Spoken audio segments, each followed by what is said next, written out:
Hello, I'm Kelsey Creveling with the Consultants Counsel, and today we're going to chat about pleasantly uneventful travel, the goal that we all want our travel days to be. So, how do we go from home to hotel and back home again with ease, such that when people ask us, how was your travel? We can say, it was pleasantly uneventful. That's always my best way to describe a good travel experience, because many times it's not uneventful. Many times it's not pleasant. I've had so many different experiences traveling through the years, both for work and for fun, that have been rather horrific in nature. From getting thrown up on a 4-hour flight, 30 minutes in, to having massive delays, layovers in places I never expected, getting bused from different destinations on New Year's Eve. I mean, the list goes on to the different travel horrors I have experienced through the years. And as a result of all of those challenges, I've gleaned a few recommendations along the way to make the experience a lot more pleasant and enjoyable, so that you can leave home, go out into the world in the way that you need to, and be able to come back home safely. A very underrated but incredibly wonderful blessing. How can you make your travel day a little bit easier so that it goes with ease? First and foremost, expect the unexpected. Know that no travel day will be the same as any other. Give yourself plenty of time, even from the time that you're planning your trip all the way through your travel day until you get home. Don't rush. Even if you're running late and behind, rushing will immediately exacerbate all of the challenges. Trust that you are where you're meant to be, when you're meant to be there, and that your travel is going to unfold the way it is meant to. That helps a lot. It's always the rushing that causes the biggest strife and challenges in travel days. By rushing, we make everything else speed up, and it makes the issues just magnify because we're not operating in a calm state. When we do that, everything just gets chaotic and frantic, which then just makes travel so much worse. So expect the unexpected, slow down, and trust that where you're meant to be is where you are. If you miss a flight, that's okay. If you're running behind, also okay. There's a reason for it. All right, so planning travel. I know many of you work for large organizations and the actual travel booking and planning is a bit out of your control. You're reliant upon a travel department within your organization to handle your bookings. And if that's the case, you may have some opportunity or leeway to assert your preferences in terms of airline, in terms of route, in terms of destination, number of stops on your travel, types of hotels that you stay in, types of rental cars that you utilize and leverage. Anytime those opportunities are available to you to kind of assert your preferences and your boundaries as to how you travel, I would highly encourage that you do so, whether it be talking directly with your travel department or speaking with your manager or leadership on ways to just streamline some of those processes, confirm some of the requirements, and make sure that safety is of the utmost importance and being observed. And I say that because for years I've had to travel adhering to corporate policies and requirements. And in some instances, there would be requirements around the price of a hotel room and not, breaking through a threshold of price per night. And in certain instances, in certain cities, that's completely doable. But in others, it's very hard to achieve. And you would find yourself staying in hotels that were not safe in nature in parts of town that were also not safe. And as a female who often traveled alone, I'm hypersensitive and aware of my surroundings and making sure that where I'm staying is appropriate. And so at one point in my career, I had to assert expectations around the type of hotels that I stayed in to necessitate safety. And one of those requisites was that I wouldn't stay in hotels that had exterior facing rooms. There's many that offer that, and when traveling for work, I just did not feel like that offered the same sense of safety and security that was necessary that I would expect for my own home. One of the things that I feel very strongly about when I travel for work is that my work travel needs to replicate the level of safety that I necessitate even in my home personal life. So if I drive a vehicle in the snow that has four-wheel tires or four-wheel drive and snow tires, well then if I'm taking a car to the airport, I'm not going to take a car that has tires that are not safe for the conditions, or I'm not going to ride with a driver that is not licensed and insured in the way that I am. And those are just specific things that I'm very mindful of, that a lot of times when we travel for work, we don't always think about. We just kind of do what's asked of us, and in reality, those are things that might be putting us in jeopardy. And so I would just encourage conversations with your leadership, if you are subject to an organization's travel policies, to make sure that those travel policies are appropriate for you and that they are considering your safety.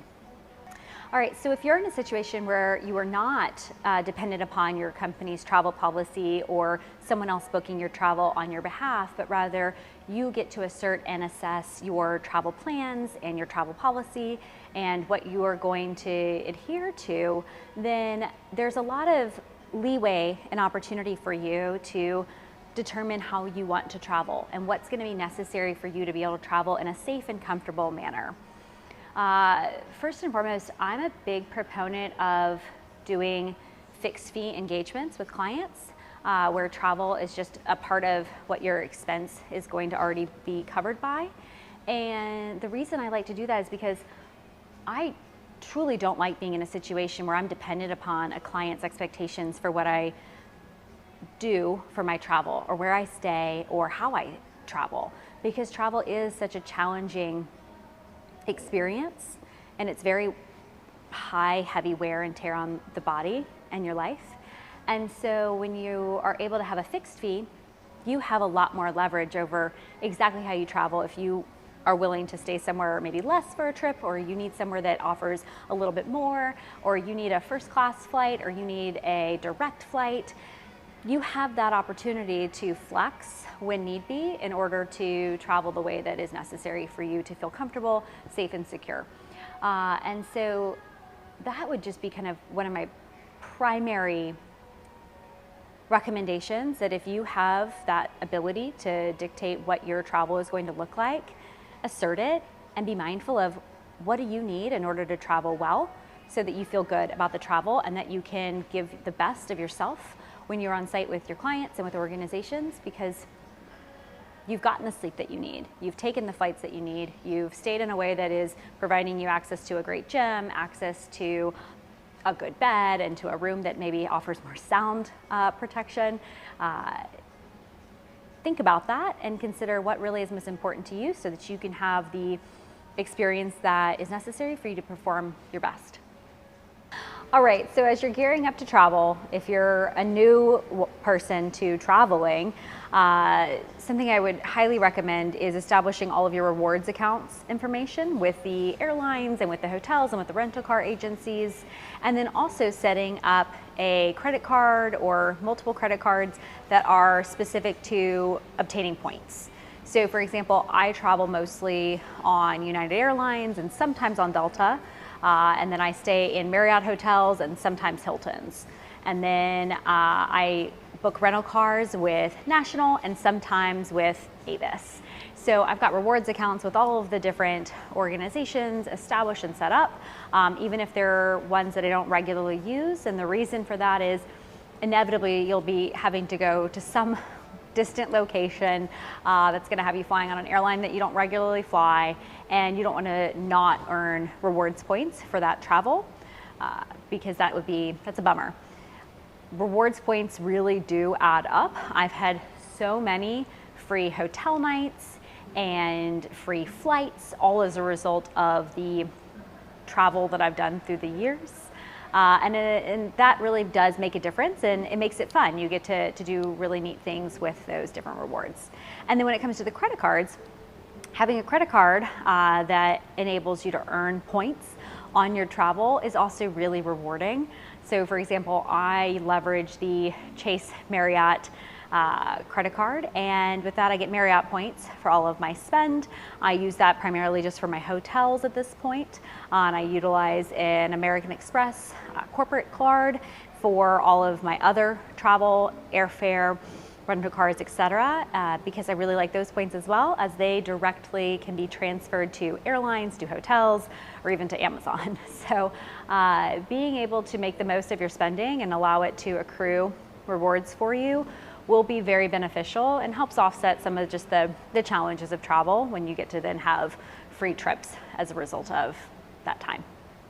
All right, so now that you have established your rewards accounts with the different hotels and airlines and rental car companies, and you've also established a credit card or two as needed to be able to put all of your corporate travel towards, it's time to take a look at where you're actually going to stay for your trip or trips.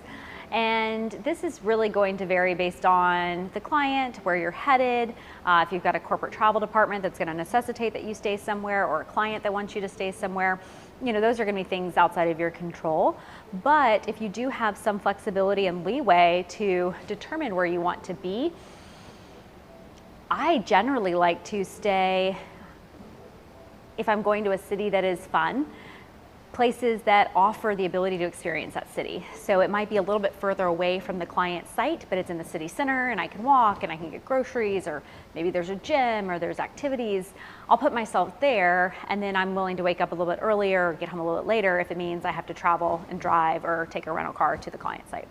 So just things to evaluate. It's also going to depend if your trip is a short trip, you know, you're flying in for one day, location probably isn't as imperative, whereas if you're traveling somewhere every single week, all the time, you want to be able to make the most of your life and your experience when you're traveling somewhere. So take a look at the type of trips that you're taking and evaluate where to put yourself so that you get the experience that you are looking for.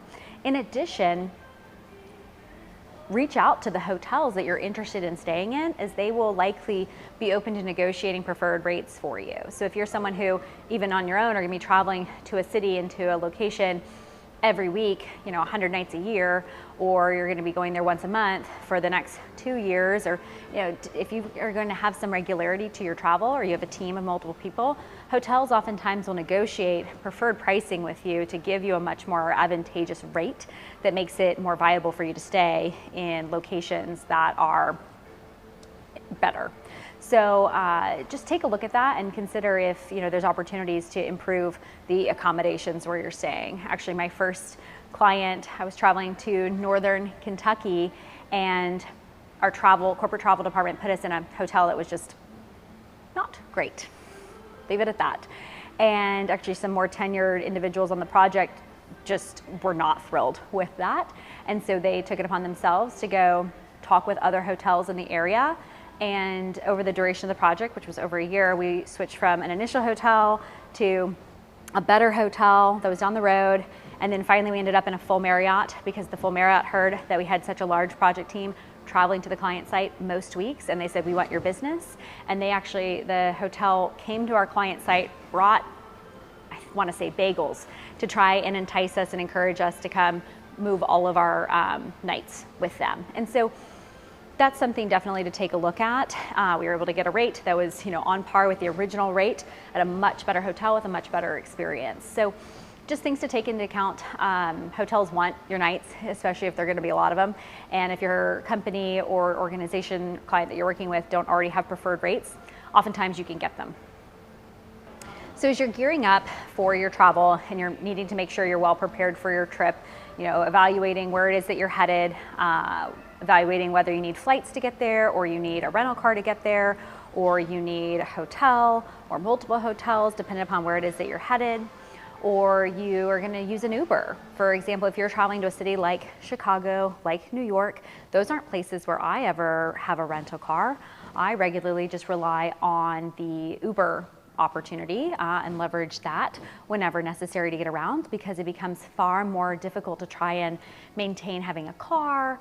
Trying to park the car at the different hotels in a downtown area becomes rather expensive and just challenging to navigate. Also, it's not always the safest, because then maybe you're having to walk to parking garages by yourself, trying to grab the car, etc. These are just things to take into consideration as you're traveling. You know, what's gonna be the easiest, things that might seem expensive in the moment, actually when you amortize them out over the duration of the trip, are actually a better price. And so just things to take into account. Also coming back to what's gonna be the safest option for you with your travel. So as you're continuing to book your travel, and if you're actually able to book it yourself, I generally like to have a checklist of the things that I need to make sure I confirm. So that's first and foremost, what is my airline situation going to be? Am I flying somewhere? I generally opt to fly direct whenever possible, because even if it's more expensive than taking non-direct flights, my time is valuable, and the wear and tear of multiple flights increases your chances of delay, and that leads to, you know, time lost and opportunity cost. And so really evaluating flight options. Then it's hotel, where am I gonna stay? And then how am I going to get around, whether that be a rental car or a Uber type of transportation. I generally do not opt to take public transportation, because I personally don't take public transportation in my own life. I generally like to stay away from it, as I don't tend to feel like it is the safest option traveling solo. And so I do the same when I travel for work. And then after that, it's all of the other little considerations for work travel. So how am I getting to and from the airport in my home location? And I have a car service, I have a driver that I leverage and utilize, who has a very reasonable expense. And actually, when I look at the cost of his time to take me from my home to the airport and back, that actually ends up amortizing out to being less than the cost of parking my car at an airport for the entire duration of the trip.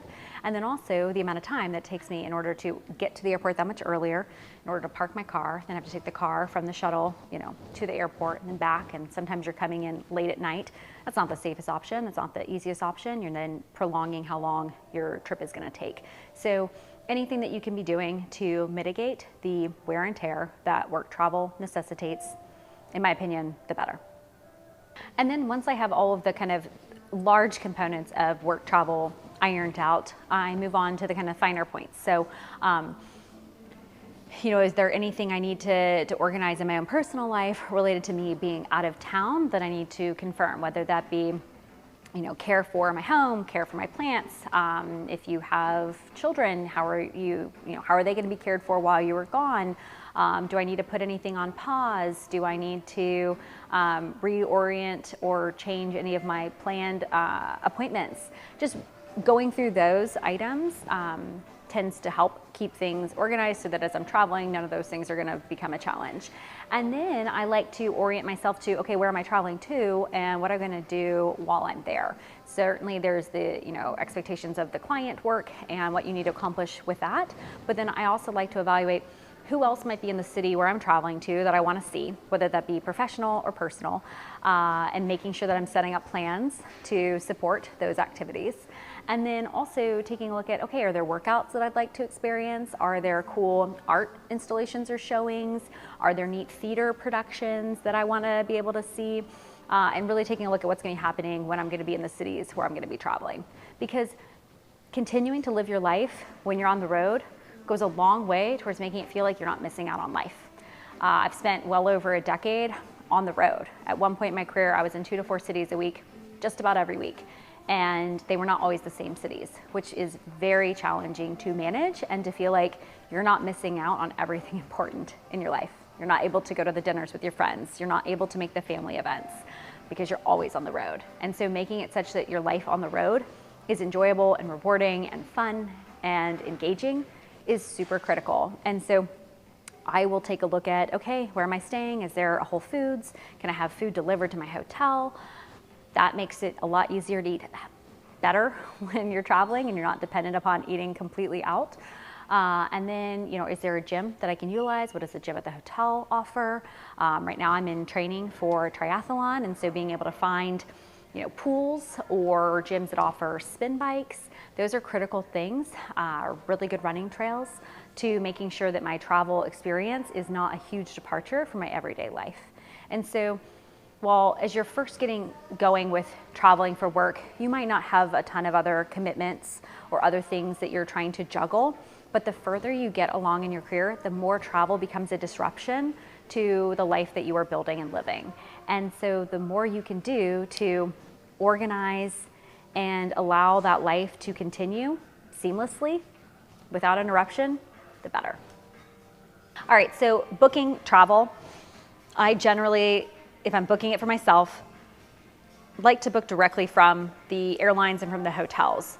You are able to achieve the best rate that is a true rate, if you will. So while there are certainly websites that offer discounted prices, etc., if you run into any challenges with your booking or with your trip, it's incredibly challenging to get remediation on those issues. Whereas if you book with Marriott and you book with United and you have an issue or a delay or you need to cancel a trip, you can just do it directly with them and they'll take care of you. Whereas a lot of times their travel desks will not help you if you've booked it through a third party. So this used to happen a lot when I would travel with organizations and we had to use their corporate travel departments, and those corporate travel departments booked separately through a third party travel vendor. And those vendors, you would have to call the vendor in order to remediate your travel, which was really frustrating when you're sitting there stuck in O'Hare and it's the middle of the night and you're trying to get a flight home and you can't. And the agent's right there to be able to help you and they can't do anything for you because you're dependent upon going through that third party booking group. So if you have the opportunity to book your travel natively and directly with the airlines, with the hotels, with the rental car agencies, I would highly encourage that you do so. All right, so your trip is booked, you're gearing up for it, you're ready to go. How do you pack effectively to make sure that your trip ends up being what you need it to be? I do have packing list recommendations, actually as part of the consultant's closet. And I just really encourage getting very, very comfortable with your general packing regimen, if you will, of the key things that you know that you need to be comfortable while you're traveling. Inevitably, you'll likely forget something at some point or another, but knowing kind of what is in your arsenal of the key things that you require to make travel just a little bit more pleasant, a little bit of home with you. So for example, I actually love having silk pillowcases with me when I travel, along with a silk eye mask. Those things just make hotel sheets a lot less miserable.